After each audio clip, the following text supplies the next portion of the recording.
Salvete viatores, and welcome back to Let's Translate Eutropius Breviarium Historiae Romanae ab Orbe Condita. Last time, we read about Tarquinius Superbus's continued assault to try to take back his kingship over Rome, and how that ended eventually, even with the help of the Etruscan king Lars Porsena, in failure. We continue on a few years later, nono anno, in the 9th year, post reges exactos, after the kings were thrown out. So we're skipping like 4 or so years into the future. Cum gener Tarquini, or not Tarquini, Tarquini, ad inioriam socieri, vindicandam ingentem collegisset exercitum. So, cum, when, gener Tarquini, the gener son-in-law, Tarquini, of Tarquinius. Tarquini is just the same thing as Tarquinii, so it's the genitive singular of Tarquinius. I don't know why he uses this form here. I think Wiktionary says that Tarquini is found mostly in later Latin, so it's interesting that Eutropius in the 4th century CE is using it. Ad inioriam, ad inioriam socieri vindicandam ingentem collegisset exercitum.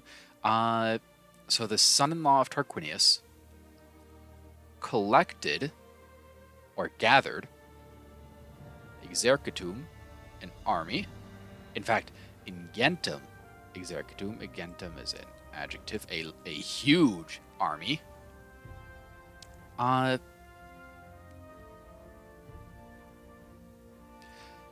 Now, vindicandam is a gerundive.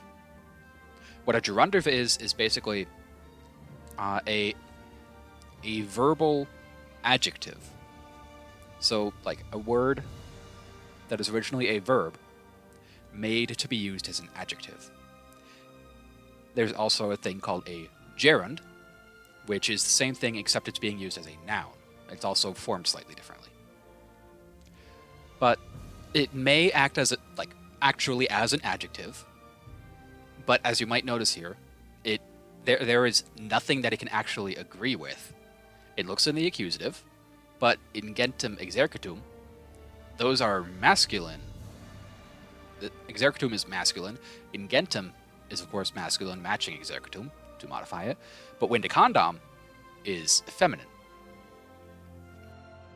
So with certain words, the gerundive can be used to express purpose.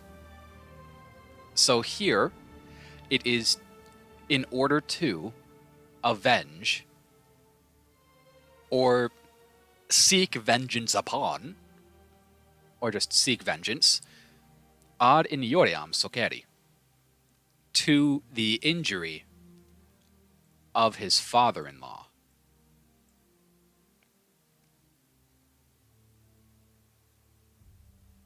So yeah, new grammar thing.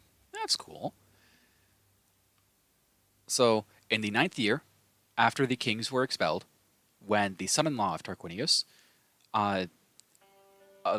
gathered a huge army in order to... I'm just trying to think of the best way to fit it with ad inioriam. I could say to... I'd say... Honestly, ad can also mean against, so to seek vengeance against the injury of his father-in-law, perhaps. Or to seek vengeance for, yes, ad can be for. To seek, to show a purpose, for the injury of his father-in-law. That's it.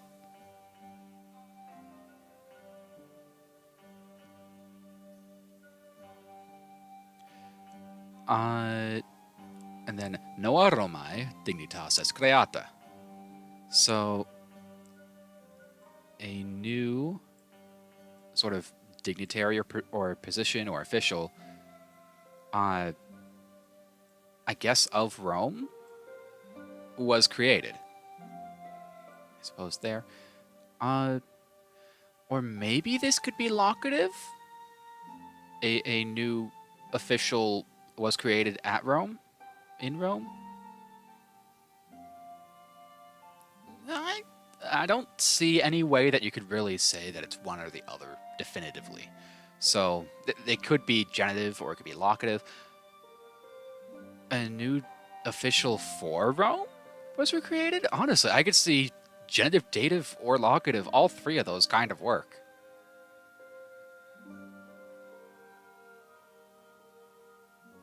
But I think I'm just going to go with the genitive for my own translation. Quae, relative clause, dictatora appellator, which appellator was called dictatora, the dictatorship. Maior quam consulatus, greater than the consulship. I'll just let Eutropius sort of give his own comparison first before I explain anything about the dictatorship, because it's not what immediately comes to mind with a modern dictatorship. Eodem, anno, etiam magister equitum factus est, qui dictatorio obsequeretur. Another relative clause. So eodem anno, in the same year, etiam, furthermore. Well, actually, I guess I should go over the first sentence as a whole. So, in the 9th year, after the kings were expelled, when the son-in-law of Tarquinius gathered a huge army in order to get vengeance for the injury of his, or insult of his father-in-law, a new official of Rome was created, which was called the dictatorship, greater than the consulship. So eodem anno, in the same year, eodem is just like an adverb for the same, and then anno, in the year. Etiam, furthermore, magister equitum factus est, the master of the horse was created. In fact, it's more like master of horses, but I see it more so referred to as master of the horse. Qui dictatori obsequeretur, which was like subordinate to the dictatorship. The master of the horse is basically just sort of kind of like a lieutenant for the dictator. Neque quicquam similius potest dici, quam dictatora antiqua huic imperii potestati. I believe this way. There are two different uses for quam here. I think this quam is for the comparative, so that's than, similar to maior quam consulatus. So, and then the nev will just make it negative, and anything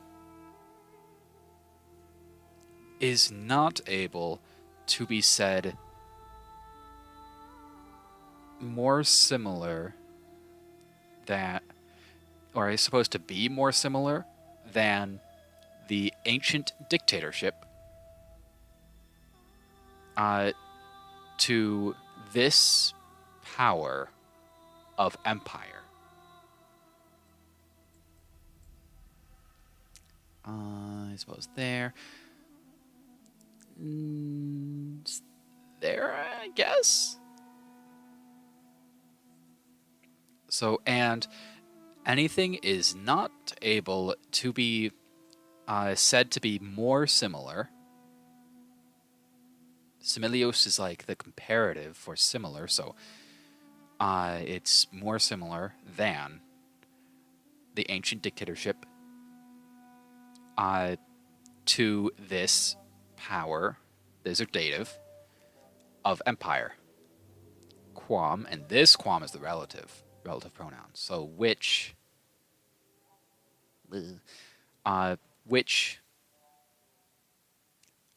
right. Your serenity or tranquility now holds or has. And vestra tranquillitas, your tranquility, your serenity, that's referring to Emperor Valens, this whole work is sort of addressed to the current emperor, Emperor Valens. And yeah, so honestly, when you're reading this, it might be good to remember that he is the intended audience. So it might put some things into perspective on why Eutropius says certain things, and it's good to think like what he's trying to get across in order to what he's trying to get across with all this, since he's writing it directly to the emperor. And also remember that I believe the horrendous battle of Adrianople had happened fairly recently, so gotta remember that as well with his whole purpose in writing this. So, and anything is not able to be said more similar than the ancient dictatorship to this power of empire, which your serenity now has. Honestly, I think hold sounds better. I think Teneo and Habeo are technically different, but I think I'm just going to say holds here. Maxime cum Augustus quoque Octavianus, de quo postea dicemus, et ante eum, Gaius Caesar sub dictatorae nomine atque honorae regnaverent.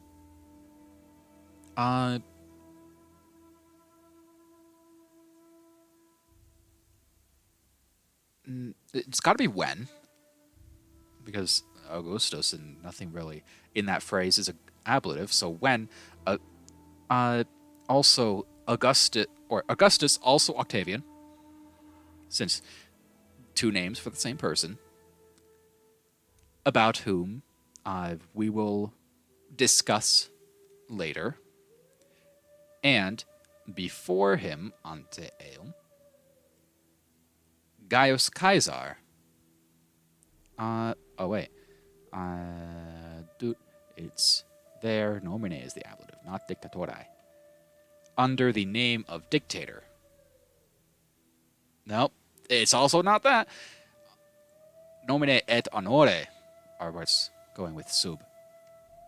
But and Gaius Caesar ruled greatly, Maxime, under the name and honor of dictator.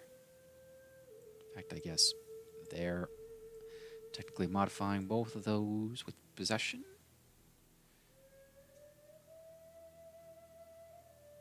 So for the whole sentence, to put it all together, and anything is not able to be said to be more similar than the ancient dictatorship. In fact, this is technically an adjective modifying dictatora, to this power of empire, which now your serenity holds.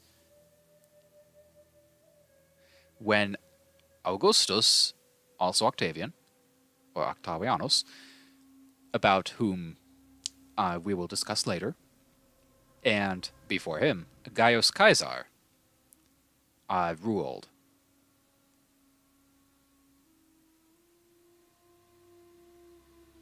Under the name and honor of dictator. Of dictatorship, I should say. Greatly. Ruled greatly under the name and honor of dictatorship. So he's basically just saying that the dictatorship was similar to the power that the emperor at the time had. In fact, similar to when Augustus and Caesar both ruled, except they ruled under the title of dictator instead of emperor. Which, funnily enough, Augustus is always said to be the first emperor. This could be a case of arguing that Caesar was the first emperor. Gaius Julius Caesar. Maybe he was the first emperor. Yeah, and just to go a little more into it, the dictatorship in ancient Rome, at least before the empire and Caesar and Augustus came along, it was an elected position. In fact, technically Caesar was elected into it, and so was Augustus, but they're a whole different story. De quo postea dicemus, we'll talk about them far later. But the dictatorship was an elected position. They were supposed to be elected just for a year when some giant threat came to Rome, and in this case, it was the son-in-law of Tarquinius Superbus who was coming back to try to get vengeance. Though it wasn't just him, because he did raise a giant army, but also it was a league of 30 different Latin states. They were all coming together to fight the Romans, though that wouldn't come to pass for a couple of years. In fact, Eutropius kind of skips over that whole ordeal. He goes to, as you can see, Sextodecimo, 16 years later, or 16 years after so 7 years after this. But still, this war's kind of important because not only was the first dictator appointed, but there was also a different dictator. When the war actually breaks out in a few years, the dictator was Aulus Postumius. So a different dictator fought the war, and basically what happened in that war was there was basically just a big battle at Lake Regillus, I believe, and the Wolski offered to join the war on behalf of the Latin League. The Latins were like, we don't know about that. Let the Romans know about that, and as a show of goodwill, the Romans were like, oh, well, we'll release 6,000 of their prisoners. And the Latins were like, oh, that's cool. Hey, how about we sign a cool treaty so that we just basically just form a whole new league with you at the helm? And the Romans were like, yeah, that's cool. So yeah, that was a whole thing. Whole thing that Eutropius just skips over for some reason. But he is trying to be brief. But it's all in Livy. If you want to go read it, go read Livy. Though there is also one more line that is in Livy, and Eutropius skips over, but I think it is absolutely hilarious. So in between the dictatorship being created in Rome and the actual war against the Latin League breaking out, there was a year where the next consuls were Servius Sulpicius and Manlius Tullius. And Livy says nothing worth recording took place. If that isn't the biggest burn, because there was, sometimes some people say that as an insult, may you live in interesting times. But Livy still does record, oh, they built this important thing. Oh, this important thing happened. They did these good things. But nothing of note took place during the consulship of Servius Sulpicius and Manlius Tullius. So they were just that boring a pair of consuls. That's how I take that. And I just think that's hilarious. But either way, let's finish this chapter. And then we are going to do the next chapter, as you could probably tell, since it's just so short. Dictator autem Romae primus fuit Titus, or Titus, Larcius, magister equitum primus, Spurius Cassius. So, furthermore, the first dictator of Rome, I suppose there as well as primus should be part of that modification arrow thingy. So the first dictator of Rome was Titus Larcius, the first master of the horse, Spurius Cassius. Cool, though they didn't get to do anything. As I said, it was Aulus Postumius as the first dictator that actually really got to do anything, and Titus Aebutius Elva as his master of the horse. Those were the two that really got to actually do something. They're the ones who fought that battle against the Latins. But all right, chapter 12 done. So, no, not five, math, 7 years later, sextodecimo anno post reges exactos, 16, and the 16th year after the kings were expelled, seditionem populus Romae fecit. The people of Rome made sedition or rebellion, that kind of thing. And by people, populus usually just refers to people, but in this case, it's specifically the plebs. I don't think Eutropius has really made a distinction between the plebs and the patricians. The patricians are said to be the descendants of the first senators, who of course grew in population as Rome grew in population. But yeah, and then the rest of the people were the plebeians, just the common people. The patricians, they wouldn't have necessarily been super wealthy at first, but they grew to be the noble class, while the plebeians were the common class. And eventually there would come to be a middle class called the equites, but that's not for a good long while. But here, the plebeians of Rome made rebellion. Tamquam a senatu atque consulibus premeretur. So, tamquam, on account of, is what it's meaning here. Apparently, on account of is a late meaning for tamquam. On account of being oppressed.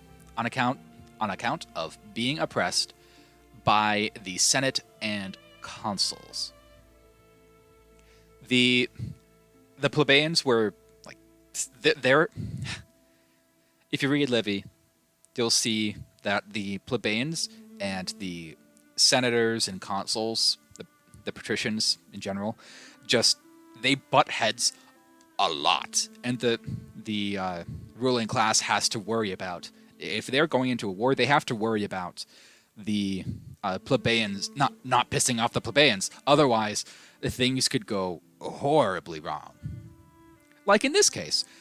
And this is actually a really fun story, which Eutropius doesn't mention at all for some reason.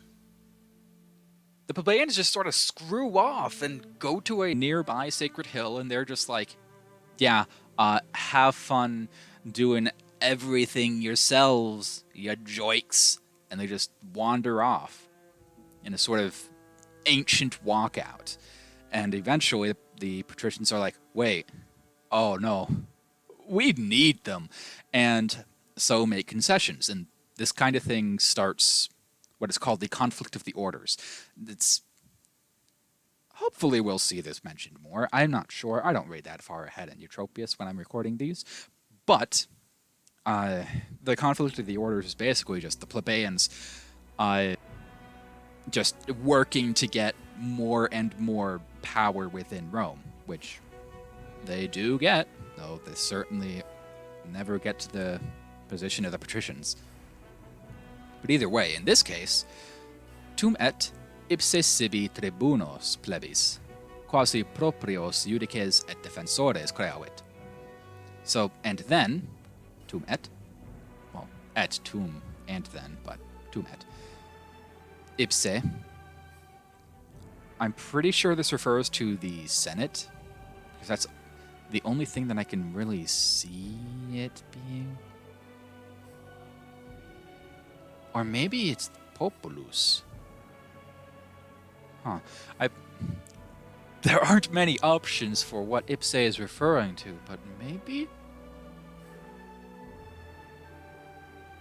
Yeah, I think it must be populus, actually. But ipse, I guess you'd have to put it more in, like, the people themselves creavit, tribunos plebis, the tribunes of the plebs, sibi, for themselves. similar to a like private, more like personal, not quite. I guess more like their own judges, judices, and defensores, defenders. Perquos, I guess, through which contra senatum et consules tutus esse posset, through which they are able to be this isn't totally, they are able to be protected against the Senate and consuls. The Tribune of the Plebs is basically just a position that the most important feature of the tribunes is that they had a sort of veto power. If there was any sort of legislation that they thought was going to be harmful to the plebeians, they could just veto it, and it would stop. It could not happen. It cannot be passed at that point. And in that way, they protected the plebeian class from those who might oppress them. In fact, it's not even just like laws being passed, it's also just any sort of order from the Senate or from any magistrate, just anything that they think will harm the plebeians, they could just stop in its entirety. And also, at least theoretically, they could not be threatened. They were considered sacrosanct. Like, you could not harm a tribune of the plebs, otherwise you could just be put to death. So this is pretty important for like the protection of the plebeians of the lower class from being oppressed by the higher class. I don't think I actually went over the whole sentence. And then they themselves, since like populus, it's a singular noun in Latin, but it's the people or the plebs.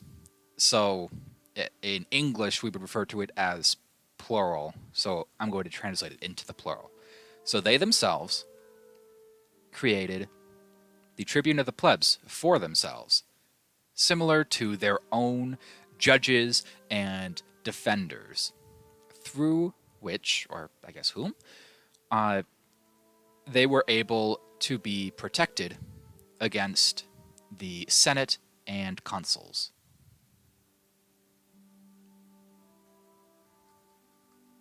So yeah, 2 chapters done.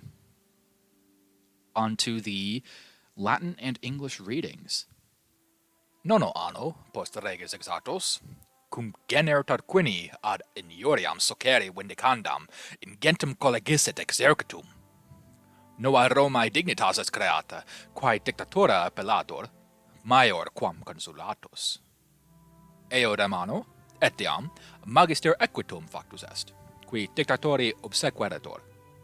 Neque quicquam similius potestigi quam dictatora antiqua huic imperii potestati, quam nunc tranquillitas vestra habet, maxime cum Augustus quoque Octavianus de quo postea dicemus, et ante eum Gaius Caesar sub dictatorae nomine atque honore regnar verent. Dictator autem Romae primus fuit Titus Larcius, magister equitum primus Spurius Cassius. Sextodecimo anno post reges exactos, seditionem populus Romae fecit, tamquam a senatu atque consilibus premeretor. Tumet ipse sibi tribunos et plebis, quasi proprios judices et defensores creavit. Per quos contra senatum et consules tutus esse posset. In the 9th year after the kings were expelled, when the son-in-law of Tarquinius gathered a huge army in order to take revenge for the injury of his father-in-law, a new official of Rome was created, which was called the dictatorship. In the same year, furthermore, the master of the horse was created, which was subordinate to the dictatorship. And anything is not able to be called more similar than the ancient dictatorship to this power of empire which your serenity now holds, when Augustus, also Octavian, of whom we will discuss later, and, after him, Gaius Caesar, ruled greatly under the name and honor of dictatorship. Furthermore, the first dictator of Rome was Titus Larcius, and the first master of the horse, Spurius Cassius. In the 16th year after the kings were thrown out, the plebs of Rome made rebellion on account of being oppressed by the Senate and the consuls. And then they themselves made the tribunes of the plebs for themselves like their own judges and defenders, through whom they would be able to be protected against the Senate and consuls.